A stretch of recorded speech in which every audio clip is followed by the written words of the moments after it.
What's going down, man? It's CJ Payne, one for Beatstars.com, right here live with ZCook. I believe this is, if not your first interview, one of your first interviews, right? Yeah, definitely my first interview. I've been mentioning a few before, but personally, this is definitely my first. How long have you been making beats? Man, I've been making beats, so I started back even. I played drums since I've been 5 years old. But getting into producing, I'd say 3 years ago for sure, and really getting into mixing and I guess the harmonic or sonically, probably a year and a half ago. Really going hard and cranking out some beats and first started on myflashstore.net, and then BeatStars popped up, and I recognized that as a better platform. So I actually went on there, and I saw a better growth from there.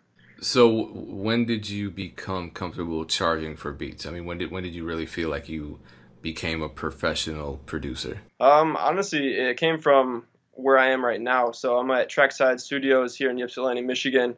They have a few artists on their label, and I went to school with one of the homies, OD, Oren, and he actually started paying me for some of my beats. We chopped it up in my apartment, and then from there, working locally, it ended up turning into, a little bit more of a recognition, reaching out to bigger artists, and it really just took off from there. So let's talk about some of those bigger artists. You have 3 placements on the upcoming Skinny from the 9 album, correct? So I have two personally, and then the other one is with Base One. I guess I have two collabs, and then the three that you might have grouped in was with the Base One Productions. He's also a BeatStars member here, so we do have three upcoming tracks on his debut album here to set release. Not sure yet, but yeah, we have. I had the leads. I had the single, Crush 3 with Overseas that actually came out before he was signed to Hitco.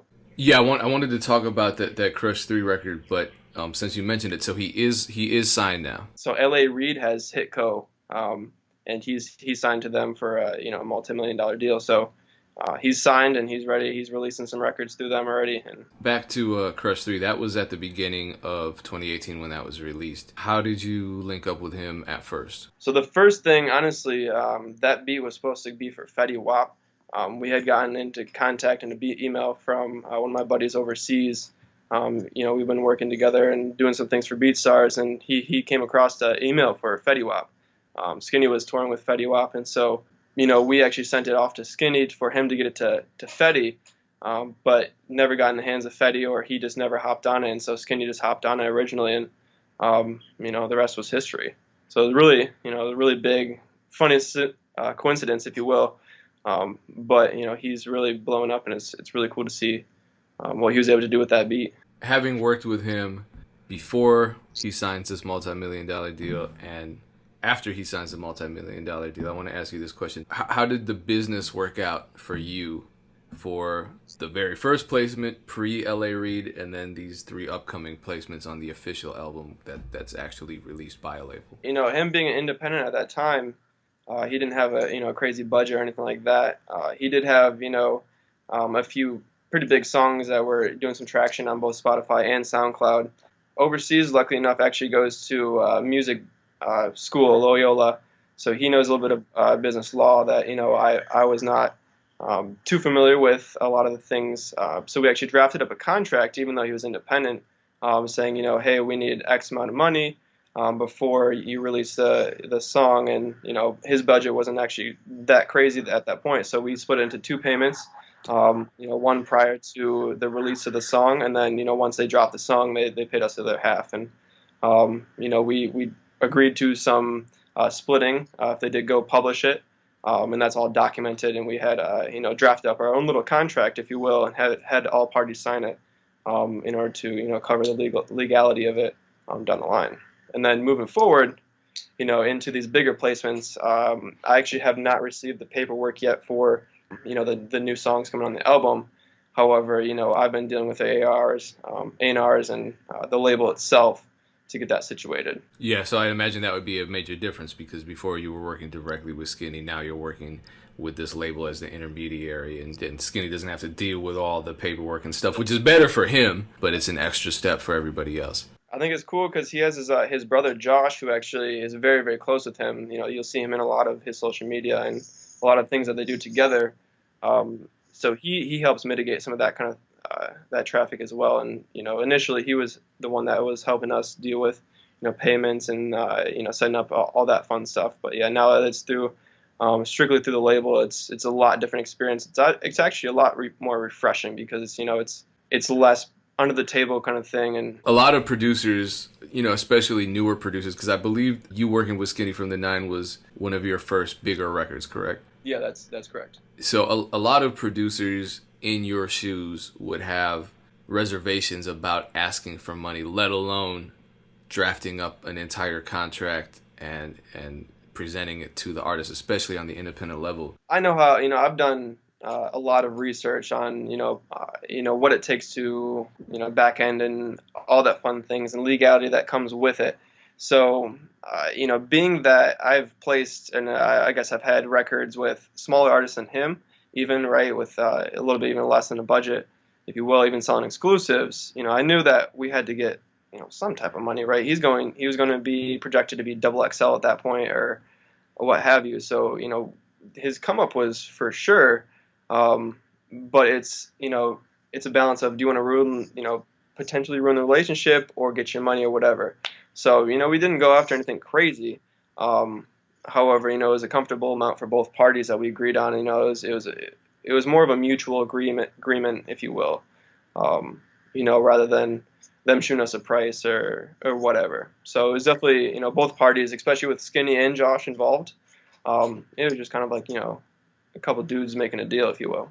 The fact is, you brought it up and you were proactive about having a conversation about the business, which is something that not too many producers, especially new producers, are comfortable doing. Yeah, I mean, we've definitely maintained a close relationship with him and, Hitco itself now. So I'd say being yourself and, showing your personality and just being a person, if that goes a long way and, you'll be able to establish and maintain those relationships a little bit longer down the line.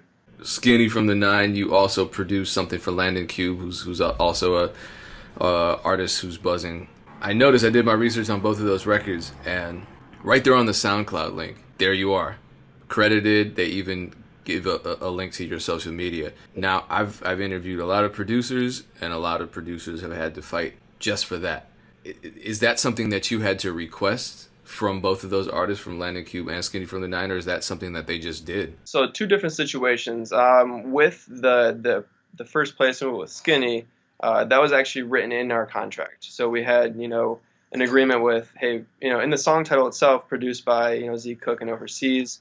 And then description as well. So that was in the contract initially, and then for Landon, honestly, I think that's just him being a cool dude and nice. He loves to credit his producers as well. So initially, when it was actually released, I had sent a pack with Bass One as well. He actually thought it was Bass One's beat. So with the cover art and everything, it was he released it under Bass One, and so I had to hit him, or we hit him up on social media and what have you, and just said, hey, can we get this switched? And like that, everything was switched over to ZCook. So honestly, we didn't have to ask for that credit for Landon, or I didn't have to ask for credit for Landon. He just did it himself on that end. I think it's just because he's just a super cool dude and he just likes to show that love. I could say that you have a day job, but it's more of a career, and it's not at all related to music. What is that job? So I actually am a mechanical engineer by day. I work for one of the top 3 companies. I'm a product designer, so I design some cars, right? So go to Michigan State University, bachelor's of mechanical engineering. So definitely it is a different career, if you will, but they're both very strong passions for myself. And so it's easy to, say, I'm going to push a lot of things to the side to work on, these designs or work on, music. Specifically, growing up around music and being so heavily influenced by drums, playing the marching band and things like that, that really helps me. I get let's say I have a 9 to 5. I have X amount of hours per day to make some beats or push some, market, get some exposure out there. I'm going to maximize my time. I'll put other things aside, like I don't know, going to grab a drink or something like that, right, to work. It's important to recognize the future and make a path and goals for yourself. So I always write down daily, weekly, monthly, and yearly goals in order to stay on balance for both things. So it's a hard balance, but I've learned to make it as efficient as possible.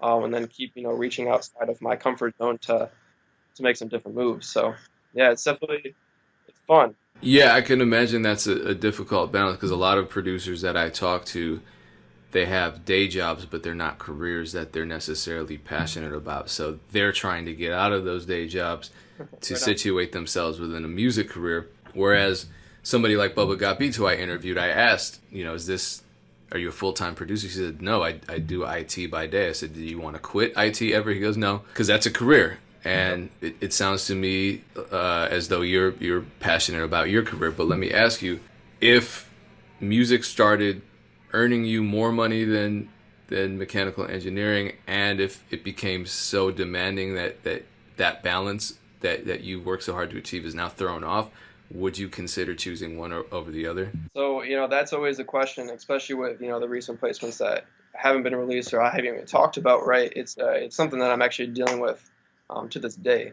And so currently I'm actually engaged as well. I'm getting married in May. And Damn, so congratulations. You got a lot going on. I appreciate it, man. I appreciate it for real. It's really cool, but at the end of the day, I want to be able to support myself, my fiance, as well as my family down the line. So whatever I can ensure that that's going to to do, that's definitely what I'll be pursuing. If the opportunity came, either a deal or me able to make way more than I did mechanical engineering. They're both passions of mine. There's things that I could definitely do to do things for mechanical engineering or in the automotive industry, even outside of having a 9 to 5 job. So if the opportunity costs itself, absolutely. Because I wouldn't be doing this today either. I wouldn't be pushing so hard to get my name out there, get these big records. If I didn't think that it could be a possibility. The other main thing, Ray, is I just love music in general. So, making music is just something that it comes naturally, and I just want to make good records and good music. And hey, money comes and money comes.